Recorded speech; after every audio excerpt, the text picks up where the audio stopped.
রমজান মাসে নাকি কবরের আযাব বন্ধ থাকে, এটা কতটা সঠিক? রমাদানের জন্য রাসূল করিম সাল্লাল্লাহু আলাইহি সাল্লাম কি ধরনের প্রস্তুতি গ্রহণ করতেন? সুন্নত নামাজ জামাতের সাথে আদায় করা যাবে কিনা? দোয়া কি ভাগ্য পরিবর্তন করতে পারে? মেয়ে দেখতে গিয়ে মেয়ের হাতে টাকা দেওয়া হয়, এটা দেওয়া কি আবশ্যক? আকিকায় ছেলের জন্য দুটি পশু আর মেয়ের জন্য একটি পশু, এটা কি নারীর প্রতি বৈষম্য নয়? আরশের গায়ে নাকি কালিমা লেখা আছে, এটা কতটা সঠিক? আমি রমজানের আগে কিভাবে রমজানের প্রস্তুতি নিতে পারি? রমজান মাসে নাকি কবরের আযাব বন্ধ থাকে, এটা কতটা সঠিক?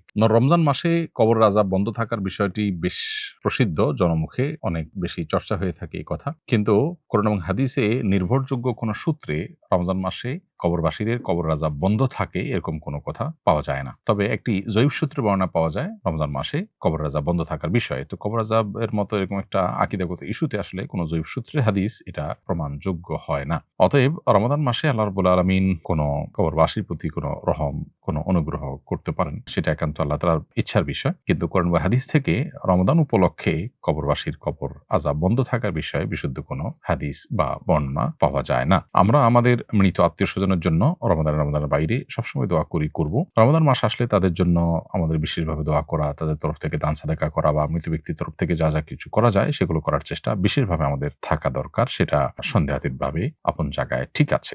রমাদানের জন্য রাসূল করিম সাল্লাল্লাহু আলাইহি সাল্লাম কি ধরনের প্রস্তুতি গ্রহণ করতেন? রমাদানের জন্য নবী করিম সাল্লাল্লাহু আলাইহি সাল্লামের স্পেসিফিক প্রস্তুতির কোনো নির্দেশনা আলাদা করে পাওয়া না গেলেও শাবান মাসে তিনি বেশি বেশি নফল সিয়াম রাখতেন। এই সিয়ামটা রমজানের সিয়াম রাখার পথকে সুগম করে দেয়, সহজ করে দেয় আমাদের জন্য। সেই হিসাবে এটাকে একটা প্রস্তুতির অংশ আমরা বলতে পারি। যদিও শাবান মাসে নবী সাল্লাল্লাহু আলাইহি সাল্লাম যে বেশি বেশি নফল রোজা রাখতেন, সেটার দুটি কারণ তিনি উল্লেখ করেছেন। তার একটি হলো এ মাসে বান্দার আমলনামা আল্লাহর কাছে পেশ করা হয় সেজন্য, আরেকটি হলো এ মাসটা অবহেলিত মাস, পরের মাস রমজান, আগের মাস হলো রজব মাস, সম্মানিত 4 মাসে একটা মাঝে পড়ে এই মাসে মানুষ আমল ইবাদত কম করে, সেজন্য তিনি বিশেষভাবে গুরুত্ব দিয়ে নফল রোজা রাখতেন। তবে এটা ঠিক মৌলিকভাবে যে কোনো ভালো কাজের জন্য প্রস্তুতি নেওয়ার জন্য কম নির্দেশনা আছে। আল্লাহ তাআলা কোরআনে কারিমে বলেছেন, ওয়ালাউ আরাদুল খুরুজ লা আদুল্লাহু উদ্দা, আল্লাহর রাহে জিহাদ করার যদি কারোর ইচ্ছা থাকে তাহলে তার জন্য তার প্রস্তুতি থাকবে। অতএব রমাদান মাসের ইবাদতের জন্য সঠিক পরিকল্পনা করা, ইবাদতের প্রতিবন্ধকতাগুলো দূর করা ইত্যাদি যাবতীয় প্রস্তুতি গ্রহণ করা রমাদানে ইবাদত বন্দেগী করতে যে আমরা সদিচ্ছা রাখি তার প্রমাণ হিসাবে বিবেচিত হবে। অতএব যার যার সুবিধা অনুযায়ী আমরা প্ল্যান, পরিকল্পনা এবং প্রস্তুতি গ্রহণ করতে পারি। সুন্নত নামাজ জামাতের সাথে আদায় করা যাবে কিনা? জামাত মূলত ফরজ নামাজের জন্য, অতএব সুন্নত নামাজ যার যার মতো করে পড়বেন, এটাই হলো শরিয়ার নির্দেশনা। শুধু তারাবি, ইস্তিসকা, সালাতুল কুসুফ ইত্যাদির জামাত, ঈদের জামাত, এগুলো জামাতের সাথে করার ব্যাপারে নবী সাল্লাল্লাহু আলাইহি ওয়াসাল্লাম থেকে সাব্যস্ত হয়েছে। এছাড়া বাকি যে নফল নামাজগুলো সেগুলো একাকী পড়তে হবে। কিয়ামুল লাইল বা রাতে, ভোর রাতে কেউ যদি নামাজ পড়েন, সাথে অন্যরা এসে যুক্ত হয়ে যায় বা জামাত হয়, আজান ছাড়া আপনার জামাত যদি হয়, তাহলে সেক্ষেত্রে মৌলিকভাবে সেটা জায়েজ আছে এবং সেটাকে উলামায়ে কেরাম নাজায়েজ বলেন না। এমনিতে সাধারণ যে সুন্নাত নামাজগুলো আছে, যখন জোহরের আগে 4 রাকাত সুন্নাত, মাগরিবের পরে 2 রাকাত সুন্নাত, এই সমস্ত সুন্নাত নামাজগুলো জামাতের সাথে করা শরীয়ত দ্বারা সাব্যস্ত নয়, বরং মাকরুহ। দোয়া কি ভাগ্য পরিবর্তন করতে পারে?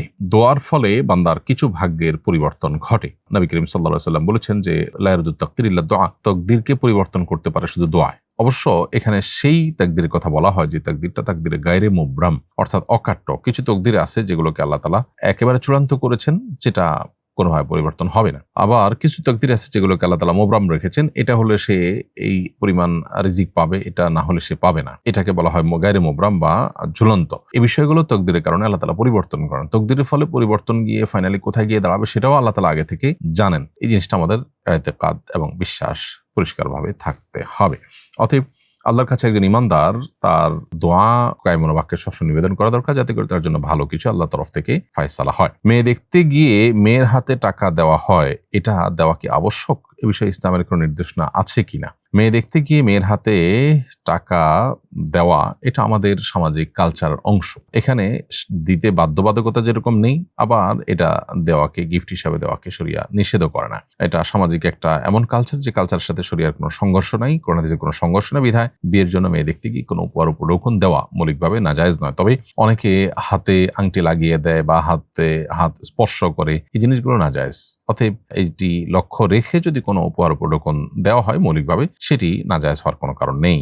আকিকায় ছেলের জন্য দুটি পশু আর মেয়ের জন্য একটি পশু, এটা কি নারীর প্রতি বৈষম্য নয়? বৈষম্য কেন হতে যাবে? প্রথম কথা হলো যে ছেলের জন্য দুটি পশু আর মেয়ের জন্য একটি পশু, এর মানে এই না তো যে ছেলেকে 2টা পশু দিয়ে দেওয়া হলো, মেয়েকে একটা পশু দেওয়া হলো, এরকম তো না। বরং ছেলে হওয়ার পরে খরচ একটু বাড়লো, মেয়ে হওয়ার পরে খরচ একটু কমলো, এখানে তো বরং এক দৃষ্টিকোণ থেকে ছেলের উপরে ছেলে হওয়ার কারণে বাবা মার উপরে অতিরিক্ত দায় চাপানো হলো, মেয়ের হওয়ার পর দায়টা কম চাপানো হলো, আমরা এই অ্যাঙ্গেল থেকেও তো দেখতে পারি, যদি এখানে মূল ইস্যুটা ভিন্ন। দেখুন, শরিয়া কোনো নির্দেশ দিলে সেটার ভেতরে, সেটার পেছনে অন্তর্নিহিত বহু রহস্য লুকায়িত থাকে। একজন ইমানদারের সে বিশ্বাস থেকে তিনি সে আমলটা করবেন।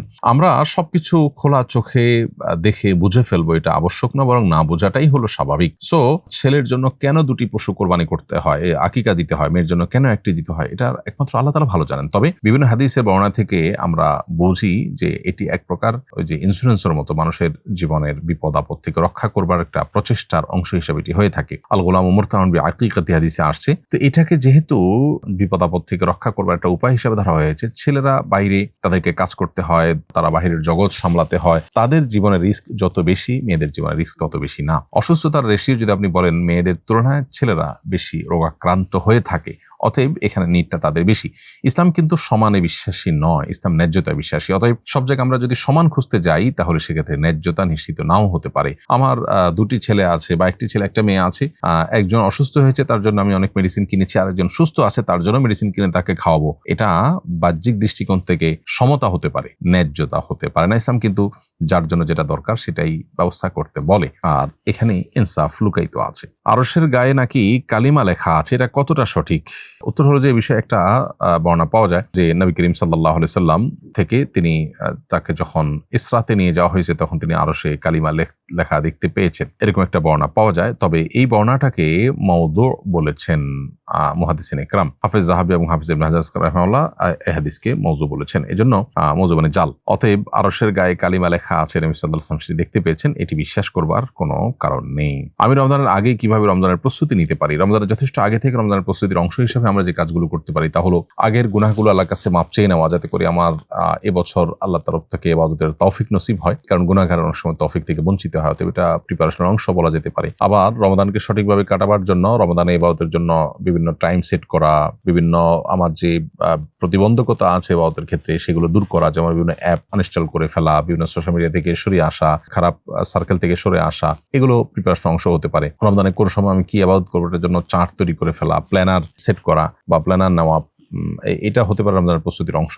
ঠিক একইভাবে রমজানের প্রস্তুতির অংশ হিসেবে আমরা শাবানে কিছু নফল রোজা রাখলাম, যাতে করে হঠাৎ করে রোজা রাখাটা আমাদের জন্য কঠিন না হয়, অভ্যাসটা তৈরি হয়। এভাবে নানাভাবে আমরা প্রস্তুতি নিতে পারি, আল্লাহ তাআলার কাছে দোয়া করে রমজানের ইবাদতের তৌফিক কামনা করতে পারি, সেটাও প্রিপারেশনের অংশ হতে পারে।